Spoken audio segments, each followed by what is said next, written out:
l'essence même de son émission, elle repose sur le néant. C'est le creux intellectuel qui est poussé à son paroxysme. C'est ce qui se passe du début à la fin de l'émission. Il n'y a pas de structure réelle, il n'y a pas de fond en fait. Ça, c'est l'idée que la majorité des gens se font de TPMP, presse et journalistes inclus. Les journalistes, les commentateurs en fait. Ouais, c'est ça. On a été insultés comme si finalement TPMP était une sous-émission, si on était regardé par des sous-citoyens. Mais si vous pensez que l'émission la plus vue de France depuis 10 ans est construite sur du vent, c'est que du vent, sur une autre couche de vent, sur une tornade. Alors vous vous trompez. Derrière ce vide intellectuel de façade se cache une mécanique savante et redoutable. Dans la vidéo de la semaine dernière, on s'est servi de l'affaire Boyard. Nous avons mis à nu la structure de l'émission en démontrant 3 choses. 1. Bolloré, le patron de C8, s'est servi de TPMP pour diffuser son idéologie d'extrême droite, notamment en propulsant son candidat Éric Zemmour. L'enquête de Claire Secaille, chercheuse au CNRS, le prouve. C'est de la pure propagande. 2. Hanouna a vendu son âme à Bolloré et accepte de suivre sa ligne éditoriale. Tu gagnes pas 250 millions d'euros en 5 ans pour faire cette émission. Tu ne gagnes pas 250 millions d'euros en 5 ans, espèce d'abruti. Vous êtes fini avec Bolloré. Espèce d'abruti, je gagne pas 250 millions. Bien entendu, tout ça se fait de manière officieuse. Officiellement, TPMP est l'émission de la liberté d'expression. Plus grande liberté ici. Bah non, On reçoit tout le monde ici. tu viens de me dire, On t'es pas chez toi, reçoit tout le monde ici. Et 3. Les chroniqueurs sont dans un état de soumission librement consentie. Ils savent que pour conserver leur place, il ne faut pas dépasser cette ligne officieuse, alors ils choisissent librement de ne pas la dépasser. On n'est pas les ventriloques de Cyril Hanouna. Mais il reste encore un niveau de la pyramide inexploré, tout en bas, il y a nous, le public. Comment ce système parvient-il à influencer la France entière au point d'avoir propulsé un débutant en politique dans le peloton de tête de la course à la présidentielle? Comment une émission soi-disant basée sur du vent? Comment fait-elle pour dévorer ses concurrents avec des scores d'audience toujours plus impressionnants d'année en année?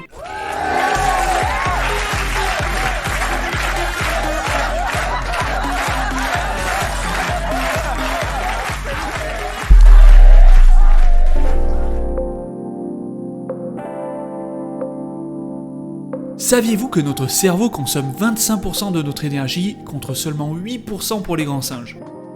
Dans Sapiens d'Harari, on découvre une théorie selon laquelle la maîtrise du feu et la cuisson des aliments nous auraient permis d'emmagasiner plus de calories, autorisant notre cerveau à maintenir des relations sociales de plus en plus complexes. Notre langage n'a pas évolué pour que nous puissions faire des maths ou de la philo, mais pour que nous puissions faire du commérage. C'est grâce au commérage qu'Homo sapiens, c'est-à-dire nous avons pu constituer des groupes sociaux de plus en plus gros et donc de plus en plus puissants. Pour ça, nous devions être capables de retenir qui rapporte de la nourriture et en quelle quantité, qui couche avec qui profite des autres, etc. L'objectif, déterminer qui sont les égoïstes jouant secrètement contre les intérêts du groupe afin de les exclure.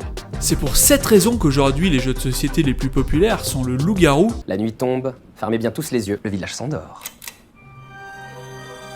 Et 2 autres jeux dont le but est aussi de démasquer les traîtres. Ces jeux répondent à un besoin presque viscéral d'utiliser notre cerveau de la manière dont il a été façonné pendant près de 400 000 ans. TPMP cartonne pour la même raison. L'émission réunit sa tribu au coin du feu et chaque soir, il y a un nouveau loup à chasser et un camp à choisir. Ajoutez à cela de l'actu polarisante, du clash et du buzz, et vous obtenez l'émission la plus regardée de France depuis 10 ans. Problème, sur le plateau de TPMP, le jeu est truqué, ils veulent nous faire croire qu'Hanouna et les chroniqueurs sont des villageois en quête de vérité, alors que ce sont des loups. TPMP n'a aucun intérêt à faire triompher la vérité sur son plateau, son objectif est de faire un maximum d'audience pour plus de revenus publicitaires et plus d'influence pour diffuser l'idéologie de Bolloré. Si vous en doutez, je vous renvoie vers la vidéo de la semaine dernière, surtout qu'ici aussi on va poursuivre l'investigation sur l'affaire Boyard-Hanouna en extrayant les différentes techniques de manipulation.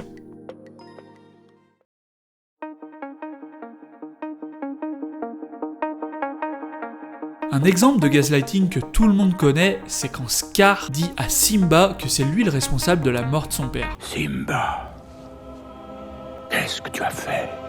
Le roi est mort. Et sans toi, il serait encore en vie. Scar transforme la vérité puisque c'est lui le meurtrier, mais grâce au gaslighting, il va faire croire que c'est Simba le coupable. C'est en ça que la technique du gaslighting est terrible parce qu'elle a le pouvoir d'inverser les rôles. C'est ma faute. C'est ma faute. Quand Hanouna insulte Boyard, Toi t'es une merde, tocard, t'es un abruti. Mais alors, toi, t'es une merde. puis sous-entend que non, Sur TPMP, Cyril Hanouna vient de m'insulter. Alors je Et pire, quand il sous-entend que c'est Boyard qui l'a insulté, Mais Jordan Bardella, il m'a pas insulté quand il est venu. ça, c'est du gaslighting. Et bien sûr, la fameuse tirade qui pourrait être prise en exemple dans Wikipédia, tellement qu'elle illustre le gaslighting. Vous connaissez notre sincérité dans l'émission. Ça, on ne pourra jamais nous l'enlever. Et Louis Boyard est un garçon qui n'est pas sincère. Et pour moi, ça, c'est la pire des choses. C'est un menteur. Et il était extrêmement violent sur le plateau. Ici, Hanouna réécrit carrément l'altercation de A à Z et il en profite pour inverser les rôles.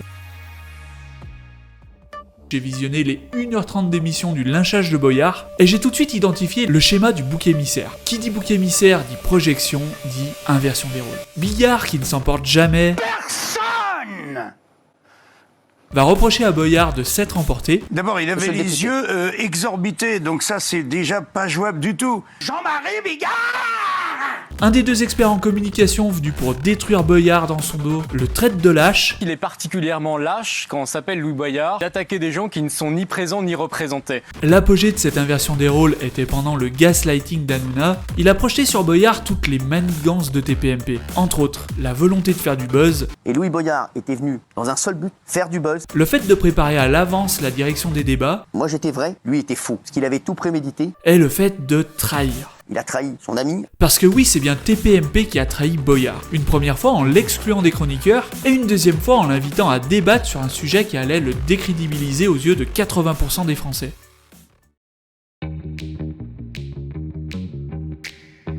Un individu ne sachant pas quoi faire ou quoi penser aura tendance à adopter le même comportement ou le même point de vue que d'autres personnes. Imaginez que vous êtes en vacances à la Grande Motte et vous décidez d'emmener Cindy au restaurant. Votre réflexe peut être d'ouvrir TripAdvisor pour choisir celui qui a les meilleures notes. Mais peut-être que vous préférez vous fier à votre instinct, dans ce cas vous sortez et vous arrivez devant deux restaurants similaires. Les plats sont tous deux de type méditerranéen et les prix sont identiques. Sauf que l'un est presque complet alors que l'autre est désert. Dans quel restaurant allez-vous manger? Si vous êtes comme la plupart des gens, vous aurez tendance à passer la porte du restaurant qui est presque plein. Parce que quand on ne sait pas quoi choisir, clac, l'automatisme de la preuve sociale nous pousse à suivre le choix des autres. Remarquez que sur TripAdvisor c'est pareil, clac, on choisit le restaurant qui a été le plus aimé par les autres. Dans 90% du temps, cet automatisme est une bonne chose. Pourquoi perdre son temps à dénicher le meilleur resto en sondant la population locale ou en analysant finement chaque menu, alors qu'en un clic il est possible de voir celui qui a les meilleurs avis ou en un clin d'œil voir celui qui a la terrasse la plus remplie? Eh bien c'est parce que ces preuves sociales sont facilement falsifiables. C'est ce qu'a prouvé ce journaliste en créant un restaurant gastronomique fictif sur TripAdvisor. Il a inscrit lui-même de faux avis jusqu'à être numéro 1 à Londres. Un jour, il a décidé de répondre aux nombreux appels de gens qui l'appelaient pour y servir.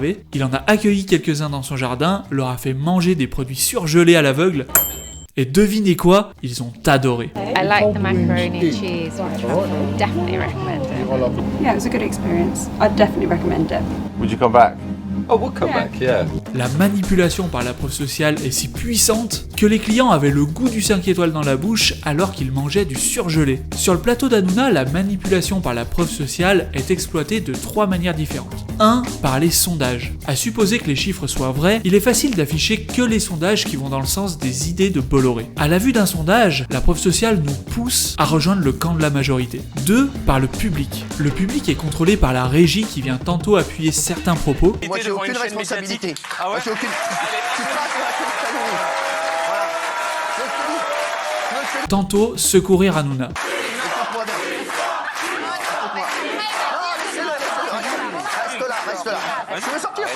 Je veux sortir. En cas de discorde sur le plateau, la preuve sociale aura tendance à nous faire adopter le point de vue du public. Et 3, on en a déjà parlé, les opinions véhiculées par Hanouna et ses chroniqueurs sont corrompues. Dans l'affaire Boyard par exemple, on se dit que si l'intégralité du plateau est contre lui, alors c'est forcément Boyard qui est en tort.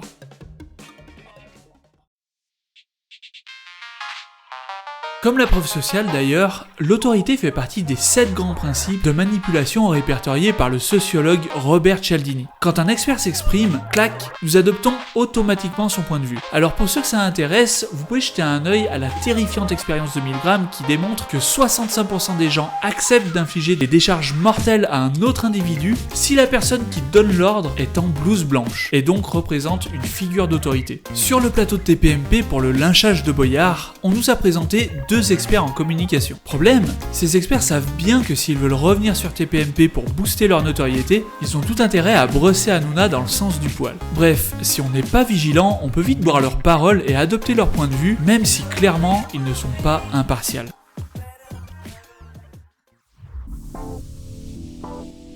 Un mensonge répété 10 fois reste un mensonge, mais répété 10 000 fois, il devient une vérité. Cette technique de manipulation est attribuée à un personnage historique très apprécié de Michael Youn. Lors du lynchage, l'expression « affaire Boyard » est apparue à l'écran plus de 90 fois. L'affaire Boyard, l'affaire Louis Boyard, l'affaire Boyard, comme tout le monde l'appelle. Non mais c'est vrai. Ici, le mensonge évidemment, c'est qu'il n'y a pas d'affaire Boyard. Dans l'altercation, c'est Hanouna qui est insultée, intimidée et censurée. Et donc, s'il y a une affaire, c'est pas l'affaire Boyard, mais l'affaire Hanouna. Mais preuve que la manipulation a fonctionné, l'expression « affaire Boyard » s'est retrouvée un peu partout sur la toile, contribuant à rendre ce mensonge encore plus vrai.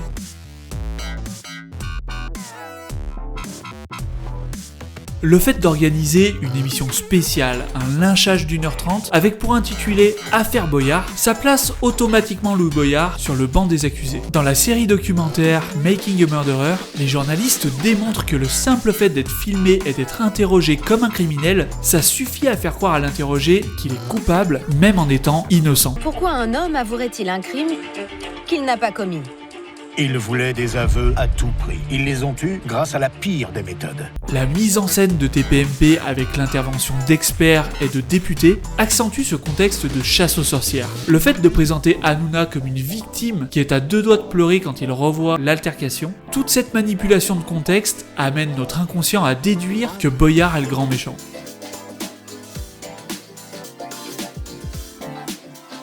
C'est comme, moi je veux dire, je prends ça comme exemple, Zidane, voilà, le coup de boule de Zidane aussi, il a pété un câble, voilà, il dit je ne le regrette pas, mais j'en suis pas fier. Alors là, je peux vous dire... Le problème ici, c'est que les postulats de base ne sont pas bons. Zidane, c'est la bonne poire qui a mal réagi à une provoque, alors qu'Hanouna, c'est plutôt l'arroseur arrosé. Il fait venir Boyard pour le mettre mal à l'aise, et au final, c'est lui qui dérape.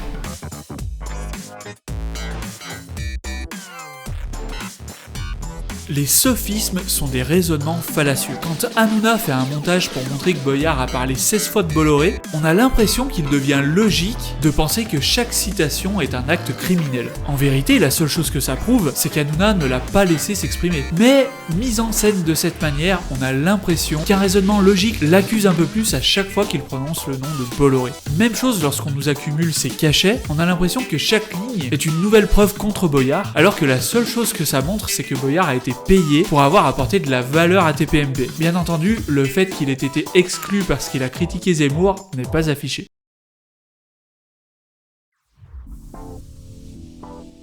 Pas de manipulation sans mise en confiance. Le lynchage de Boyard a donc commencé par des aveux d'Hanouna qui dit regretter les insultes. Donc je trouve que vous avez alors bien juste fait. de l'insulter, hein, voilà. Non, de l'insulte. Oui, je dis, vous parce que avez... je regrette rien derrière. Non, vous avez dit que vous avez regretté les insultes. En admettant une faute, Hanouna veut nous amener à penser qu'il va être de bonne foi. Remarquez que cet aveu ne lui coûte rien, parce que les insultes, on les a déjà tous entendues. Par contre, il ne s'excuse jamais parce que ce serait admettre qu'il est en tort.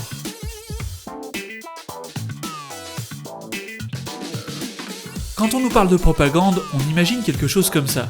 39 secondes avant de nous parler des migrants, on pouvait profiter de la plastique d'Affida Turner venue nous parler de la Starac. C'est en ça que TPMP est un cheval de Troie. À aucun moment on peut s'imaginer qu'une émission de divertissement aussi râlée pâquerette puisse dissimuler un système aussi sectaire et propagandesque, et c'est ça qui rend TPMP aussi redoutable pour influencer l'opinion. Aujourd'hui, la stratégie du cheval de Troie trouve parfaitement sa place dans une vidéo consacrée à la manipulation mentale. Les personnages qui utilisent ces techniques sont associés aux méchants dans les films, aux politiciens véreux ou encore aux pervers narcissiques dans la vraie vie. Mais à une autre époque, le cheval de Troie symbolisait l'apogée de l'intelligence et de la ruse. Triompher par la tromperie était un art incarné par des dieux tels que Zeus ou des héros tels qu'Ulysse.